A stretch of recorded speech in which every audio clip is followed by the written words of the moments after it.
Assalamualaikum warahmatullahi wabarakatuh. Bismillahirrahmanirrahim. Alhamdulillahi rabbil alamin. Alhamdulillah, mudah-mudahan kita semua tetap diberikan nikmat sehat oleh Allah sehingga bisa melaksanakan segala aktivitas dengan baik dan dengan maksimal.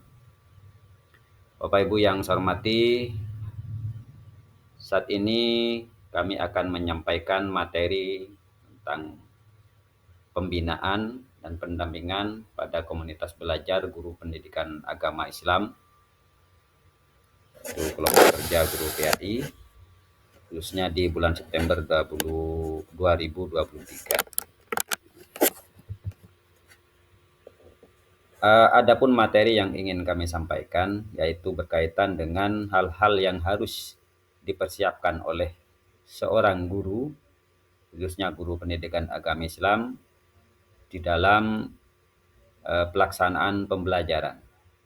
Salah satu tugas seorang pengawas adalah melaksanakan supervisi pelaksanaan pembelajaran.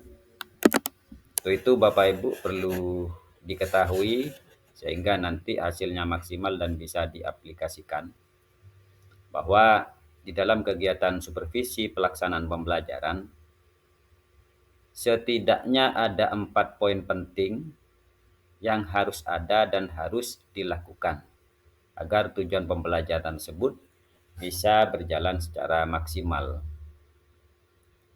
4 hal tersebut diantaranya: 1. Administrasi yang harus ada di dalam pelaksanaan pembelajaran. Yang kedua adalah lingkungan dan budaya. Yang ketiga interaksi, dan yang keempat adalah instruksi. Mari kita bersama-sama bahas satu persatu apa itu yang dimaksud dengan administrasi yang harus disiapkan oleh seorang guru, lingkungan dan budaya seperti apa, kemudian interaksi bagaimana, kemudian hal-hal yang berkaitan dengan instruksi seorang guru itu seperti apa. Baik, kita mulai dari yang pertama. Kegiatan supervisi pelaksanaan pembelajaran pertama akan disupervisi yaitu administrasi seorang guru. Yang harus ada di dalam administrasi, pertama, dokumen modul ajar. Jadi sebagai langkah persiapan Bapak Ibu guru ketika mengajar, maka dokumen modul ajarnya harus sudah lengkap dan siap dilaksanakan. Kemudian yang kedua, analisa keunikan siswa. Hal ini bisa dilaksanakan setelah Bapak Ibu guru melaksanakan namanya asesmen diagnostik. Dari asesmen diagnostik tersebut, maka akan didapatkan hasil berdasarkan data siswa, kemudian bisa dipetakan. Nah, sebelum pemetaan siswa berdasarkan tipe belajarnya dan kemampuan kompetensi yang dimiliki siswa, maka perlu juga dianalisa keunikan siswa tersebut. Kemudian bisa dimanfaatkan agar pembelajaran yang dilaksanakan oleh seorang guru itu bisa berdiferensiasi sesuai dengan kebutuhan yang dibutuhkan oleh siswa. Administrasi yang ketiga yang harus ada ketika supervisi pelaksanaan pembelajaran yaitu buku atau dokumentasi hasil analisa penilaian. Jadi setelah melaksanakan asesmen atau penilaian, Bapak Ibu tentunya melaksanakan nilai, merekap nilai dan seterusnya, kemudian dianalisa. Itu harus ada. Kemudian yang poin kedua yang harus ada saat dilaksanakan supervisi pembelajaran, bagaimana seorang guru bisa menciptakan lingkungan dan budaya yang ada di sekolah atau khususnya di ruang kelas. Pertama, pengaturan ruangan. Apakah ruangan tersebut atau ruang kelas tersebut sudah bisa mencapai seluruh siswa, seluruh kebutuhan siswa atau belum. Kemudian yang berikutnya display kelas.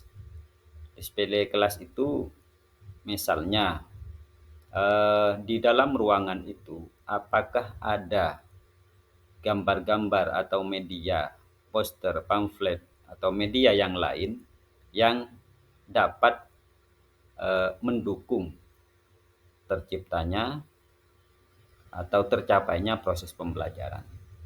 Misalnya kalau dalam pembelajaran PAI, misalnya ada gambar orang berwudu, kemudian lafaz-lafaz atau hadis-hadis yang berkaitan dengan materi PAI. Pajangan-pajangan yang berkaitan dengan materi PAI. Kemudian yang ketiga, bagaimana atmosfer pembelajaran, apakah sudah kondusif atau belum.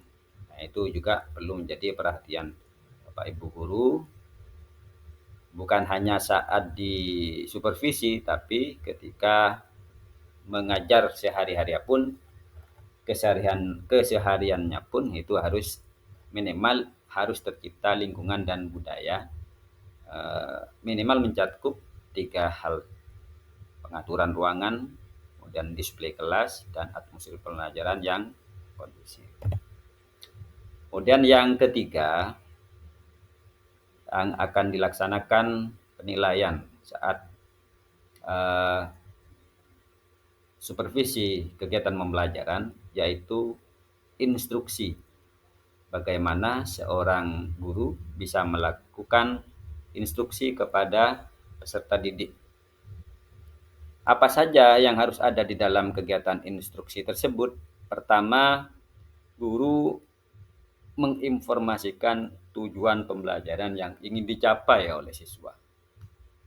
Yang kedua, juga guru dapat mengaplikasikan berbagai strategi pembelajaran atau strategi belajar mengajar.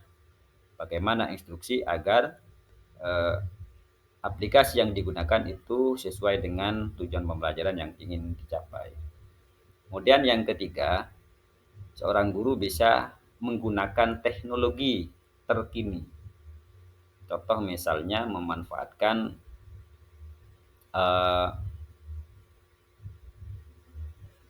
media yang sudah dibuat guru, karya inovatif dan sebagainya. Misalnya menggunakan media AI, media gambar, video dan sebagainya, yang intinya bisa membuat kelas itu menjadi lebih kondusif.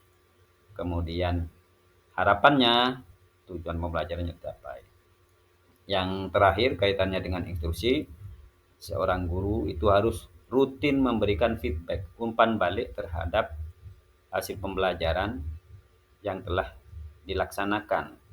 Di dalamnya tentu ada refleksi guru, bagaimana kegiatan pelaksanaan pembelajarannya, bagaimana hasilnya, apa kesulitan, dan bagaimana solusinya. Begitupun refleksi kepada siswa itu juga penting, sehingga kegiatan pembelajaran dapat tercapai dengan baik. Bapak Ibu guru yang saya hormati, harapan kami setelah kami sampaikan informasi ini atau materi ini, harapkan tidak ada lagi guru yang bingung, bahkan khawatir ketika dilaksanakan supervisi pembelajaran baik oleh kepala sekolah maupun pengawas pendidikan agama Islam. Demikian, semoga bermanfaat. Dari kami kurang lebihnya mohon maaf. Dan Allah wa iyyakum ajma'in. Akhirul kalam. Assalamualaikum warahmatullahi wabarakatuh.